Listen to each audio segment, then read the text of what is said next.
घर और किचन के काम को सही और आसान तरीके से करने के लिए आज का ये वीडियो आपके लिए बहुत ही यूज़फुल रहेगा, क्योंकि आज का टिप्स है बहुत यूनिक और बहुत खास। Hello everyone and welcome back to my channel. कैसे हो आप सब लोग? आई होप कि आप सब बहुत अच्छे होंगे। तो चलिए ज़्यादा बातें ना करते हुए आज का वीडियो शुरू करते हैं।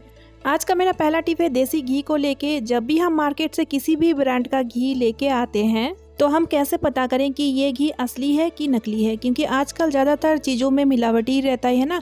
तो कैसे हम पता करें, तो इसके लिए एक छोटा सा ट्रिक मैं आपको बताऊंगी, जिससे कि आप बहुत ही आसानी से पता कर सकेंगे कि ये इस घी में मिलावटी है कि नहीं है। तो ये फ़िलहाल मेरी बनाया हुआ घी है और मार्केट वाला घी मैं यूज़ नहीं करती हूँ, तो इसीलिए मेरे पास न रखा नहीं है, तो मैं इसी से ही बताऊँगी। तो इसके लिए आपको चाहिए एक दिए। तो दिए आप ले लीजिए, दिवाली का पुराना वाला दिए तो होगा, या तो फिर आपके पास नहीं है तो मार्केट से आप लेके आ सकते हैं। तो अब हमें लेना है थोड़ा सा घी और फिंगर की मदद से इस तरह से हम दिए पे घी को लगा देंगे। ठीक है, बस सिंपली आपको इस तरह से लगा देना है। और अब हम इस दिए को रखेंगे फ्रिज में, और अगर आपको जल्दी रिजल्ट चाहिए तो आप इसको फ्रीजर में भी रख सकते हैं। 2 से 3 घंटा के लिए इसको रख दीजिए। और इसको मैंने 1.5 घंटा फ्रीजर में रखा था और रिजल्ट आपके सामने में ही है, आप देख ही सकते हैं। दिए के ऊपर जो घी मैंने लगाया था तो देखिए वो जम चुका है, यानी कि वाइट कलर का परत इसमें दिख रहा है। देखिए इस तरह से ये पूरा फैट है, यानी कि ये घी असली है।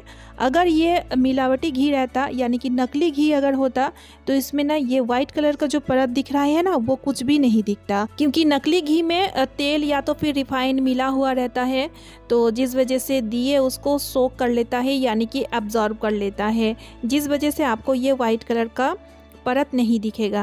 तो फ्रेंड्स, इस तरह से दिए की मदद से आप असली और नकली घी का पहचान कर सकते हैं। आई होप टिप यूजफुल लगी है। और मेरी अगली टिप है पुरानी लिपस्टिक को लेके, यानी कि डेट इसका एक्सपायर हो चुका है या तो फिर लिपस्टिक टूट चुकी है, तो ऐसी वाली लिपस्टिक को हम फेंक ही देते हैं। लेकिन इसको फेंके नहीं, इसको फेंकने की जगह इसका यूज भी आप बढ़िया तरीके से ले सकते हैं। तो इसका इस्तेमाल मैं ना इस तरीके से लेती हूँ। जब भी हमें न्यू सिलेंडर लगाना होता है, जैसे कि एक सिलेंडर खत्म होने पे जब हम न्यू सिलेंडर लगाते हैं ना, तो उसमें हम डेट डाल देते हैं, ताकि हमें अनुमान हो कि इस डेट में मैंने इस सिलेंडर को लगाया है। ठीक है, तो ये डेट लिखने के लिए इस पुरानी लिपस्टिक का इस्तेमाल हम इस तरीके से भी कर सकते हैं, क्योंकि अगर पेन में ये डेट लिखा जाए तो अच्छे से इसका निशान नहीं बनेगा और मार्कर पेन सबके पास मौजूद भी नहीं होती है। आई होप कि ये यूज सबको अच्छी लगी है। और मेरी अगली टिप है इस तरह का बाउल से रिलेटेड।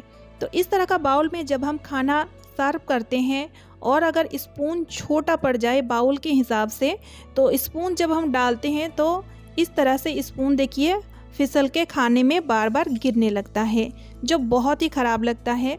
तो इसके लिए एक छोटा सा ट्रिक मैं आपके साथ शेयर करना चाहूँगी। तो इसके लिए सिंपली आपको चाहिए एक रबर बैंड, और रबर बैंड को इस तरह से देखिए स्पून का हैंडल में बहुत ही अच्छी तरीके से, यानी कि टाइट से इसको फिक्स कर दीजिए, यानी कि टाइट से इसको लगा दीजिए। इसको फिक्स तो मैंने कर लिया है। अभी स्पून को बाउल में डाल के दिखाती हूँ। देखिए इस तरह से, अब जैसे मर्जी हो उस तरह से आप स्पून को बाउल पे रखिए। ये लुढ़क के नहीं गिरेगा, यानी कि नहीं फिसलेगा। तो कैसी लगी आपको ये आइडिया, मुझे कमेंट करके बताना बिल्कुल ना भूलें। और अगर आपको ये आइडिया अच्छी लगती है तो वीडियो को एक लाइक और शेयर कर दीजिएगा। और मेरी अगली टिप है किसी भी चीज़ को ग्रेट करने को लेके, जैसे कि प्याज, आलू या तो फिर टमाटर, किसी भी चीज़ को जब हम ग्रेट करते हैं तो हमें बहुत ही परेशानी होती है। क्यों परेशानी होती है? क्योंकि देखिए जब हम किसी भी चीज़ को ग्रेट जब इस तरह से करते हैं तो कई बार क्या होता है ना कि ये फिसलने लगता है, या तो फिर जब जिस चीज़ को हम ग्रेट करते हैं वो जब ख़त्म हो जाती है तो हाथों में चोट लगती है। ग्रेटर में जब हम रब करते हैं ना ग्रेटर में, तो इस तरह से चोट लगने लगती है। तो इसके लिए एक छोटा सा ट्रिक आपको लेना है, एक फोक, और फोक को इस तरह से सब्जी में फंसा देना है, यानी कि अच्छे से लगा देना है इस तरह से। अब आराम से ग्रेट करिए। इस तरह से ग्रेट करने से एक तो ये फिसलेगा नहीं, और जिस भी सब्जी को आप ग्रेट करेंगे वो अगर ख़त्म भी हो जाएगा तो भी आपका हाथों में चोट नहीं लगेगा। तो इस तरह से आप किसी भी सब्जी को बहुत ही आसानी से और फटाफट से ग्रेट कर पाएंगे, इससे कि आपका काम भी जल्दी हो जाएगा। सेम इसी तरह से जब हम आलू का चिप्स बनाने के लिए आलू का स्लाइस करते हैं, तब भी इस टिप को फॉलो करके आप फटाफट से आलू का स्लाइस बना के बढ़िया सा आलू का चिप्स भी बना सकते हैं। आई होप टिप अच्छी लगी है। और मेरी अगली टिप है टूथपिक को लेके। टूथपिक तो आपने इस्तेमाल की होंगी, लेकिन आमतौर में मिलने वाली टूथपिक की नोक बहुत ही मोटी होती है और दांतों में कुछ चीज़ फंस जाए तो आसानी से निकलती भी नहीं। तो इसके लिए मैं आपके साथ एक जुगाड़ ट्रिक शेयर करना चाहूँगी। तो आपको लेना है मेडिसिन का खाली रैपर, यानी कि मेडिसिन का एक खाली रैपर ले ले, लेकिन जो हार्ड हो वही वाला लीजिएगा। इस तरह का देखिए मत लीजिएगा, बस इस तरह का हार्ड वाला रैपर ही लीजिएगा। अब आपने इसे साइड से बारीक बारीक करके काट लेना है, देखिए इस तरह से। और इसे बारीकी से काटने के बाद आप चाहे तो किसी भी डिब्बों में इसे भर के रख सकते हैं और जब आपको यूज़ के लिए चाहिए होगा तो आप निकाल के इसको यूज़ भी कर सकते हैं। और अगर आप इसे एक बार इस्तेमाल करेंगे तो मार्केट से मिलने वाली सारी की सारी टूथपिक को आप भूल जाएंगे। तो हो गया ना फ्री में काम। आई होप कि ये आइडिया आपको अच्छी लगी है, तो इसके लिए एक लाइक कर दीजिएगा। और मेरी अगली टिप बहुत ही यूज़फुल है, खास करके इस ठंडियों की मौसम में ये टिप आपका बहुत ही काम आएगा। तो इसके लिए हमें चाहिए डायपर। बच्चों का जो डायपर आता है ना, वही वाला डायपर हमने ले लिए हैं। और अब हम क्या करेंगे, डायपर का जो इलास्टिक लगी हुई रहती है ना, उसको हम निकाल लेंगे और साइड से इसको कट भी कर लेंगे। तो बहुत ही आसानी से ये हाथों की मदद से निकल जाता है और अगर आप चाहें तो सीजर की मदद से भी इसको कट कर सकते हैं। एक्चुअली हमें इसका साइड वाला और इलास्टिक वाला पार्ट नहीं चाहिए, तो इसीलिए इसको कट कर लिए हैं। इसमें जो रुई होती है ना, मेनली वही हमको चाहिए। तो देखिए इसको हमने कट कर लिया है और ये कुछ इस तरह से तैयार हो चुका है। अभी इतना बड़ा भी हमें नहीं चाहिए, तो इसका आप 2 या 3 टुकड़ा भी कर सकते हैं। अगर छोटा चाहिए तो 3 टुकड़ा होगा इसका।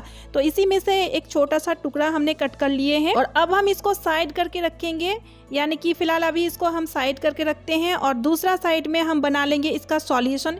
इसका सॉल्यूशन बनाने के लिए हमें चाहिए हल्दी। जी हाँ, जो हल्दी हम रेसिपी में यूज़ करते हैं ना, सिंपली आपको वही वाला हल्दी ले लेना है। 2 से 3 चम्मच आप हल्दी ले लीजिए और आपके पास अगर चूना हो तो आप वो ले लीजिएगा। मेरे पास नहीं था इसलिए हमने चूना यहाँ पे नहीं लिया है, लेकिन आप चूना भी ले लीजिएगा।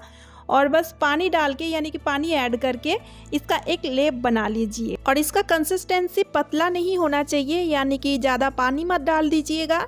देखिए इस तरह से थिक रहेगा, ठीक है। तो ये बन के तैयार हो चुका है।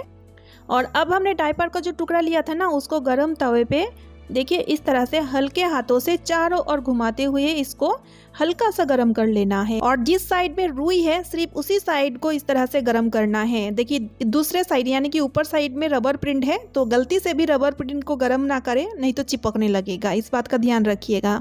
अब हमने जो लेप तैयार किए थे ना, उसको हम देखिए इस तरह से लगाएंगे। जिस साइड में रुई है उसी साइड में इस तरह से आप स्मूथली लगा लीजिए। और डायपर जैसे कि हल्का हल्का गर्म है, हल्दी भी गर्म होती है, तो बस सब मिला जुला के बहुत बढ़िया सा सॉल्यूशन बन जाएगा।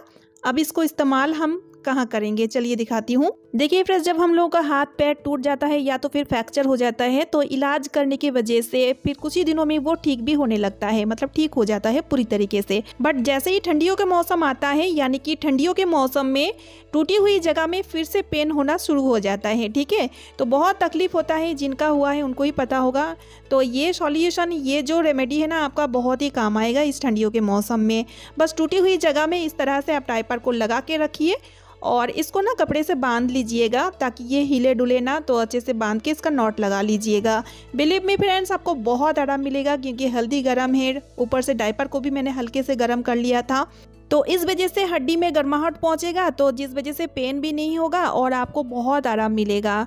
और जो ठंड हड्डी में लगती थी वो भी नहीं लगेगी।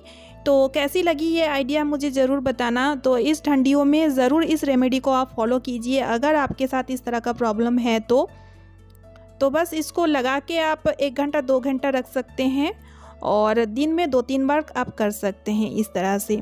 आई होप टिप आपको अच्छी लगी है और यूज़फुल भी लगी है। सो गाइस, आज का वीडियो मैं यहीं पे एंड कर रही हूँ। आई होप आप सभी को आज का वीडियो यूज़फुल लगी है और पसंद भी आई है। अगर आज का वीडियो आपको थोड़ा सा भी पसंद आए तो इसके लिए एक लाइक कीजिएगा, वीडियो को शेयर कर दीजिएगा, चैनल पे न्यू है तो सब्सक्राइब भी कर लीजिएगा।